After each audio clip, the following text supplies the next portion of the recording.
പ്രത്യേക രീതിയിലുള്ള വസ്ത്രധാരണമാണല്ലോ കന്യാസ്ത്രീകളുടേത്. അങ്ങനെ വസ്ത്രം ധരിച്ചിട്ട് ക്ലാസ്സിൽ വരുന്ന ആ ടീച്ചറിനെ എനിക്ക് വലിയ ഇഷ്ടമായിരുന്നു.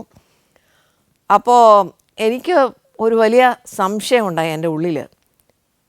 ഈ ടീച്ചർ ആണാണോ പെണ്ണാണോ എന്നുള്ളതായിരുന്നു എൻ്റെ സംശയം.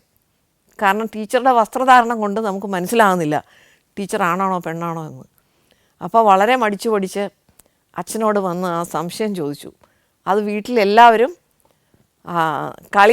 എന്നെ കളിയാക്കി ചിരിക്കാനിടയാക്കി. അത് മറ്റു പല ബന്ധുക്കളെത്തുമ്പോൾ എല്ലാവരും പറഞ്ഞ് ചിരിക്കുമായിരുന്നു. അപ്പോൾ അത് കാണുമ്പോൾ എനിക്ക് അല്പം വിഷമം തോന്നും. അത് എനിക്കറിയാൻ പാടില്ലാത്തതുകൊണ്ട് ചോദിച്ചതാണല്ലോ, അത് അബദ്ധമായോ എന്നൊരു സംശയം തോന്നുമായിരുന്നു. ടീച്ചർ ഏതായാലും എന്നെ ടീച്ചറിൻ്റെ അസിസ്റ്റൻ്റായിട്ട് കണക്കാക്കിയിരുന്നു. അപ്പം മറ്റു കുട്ടികൾ ഉച്ചയ്ക്ക് ഉറങ്ങാനായിട്ട് പായ വിരിച്ച് എല്ലാവരും കിടന്ന് ഉറങ്ങുമ്പോൾ എനിക്കത് ഉറങ്ങാതിരിക്കാനുള്ള അനുവാദമുണ്ട്. അപ്പോൾ ടീച്ചറിനോട് പറയും ആ കുട്ടി ഉറങ്ങിയിട്ടില്ല എന്നൊക്കെ പറഞ്ഞ് ടീച്ചറിൻ്റെ കൂടത്തിൽ നടക്കുന്നത് ഇന്നും ഓർമ്മയുണ്ട്.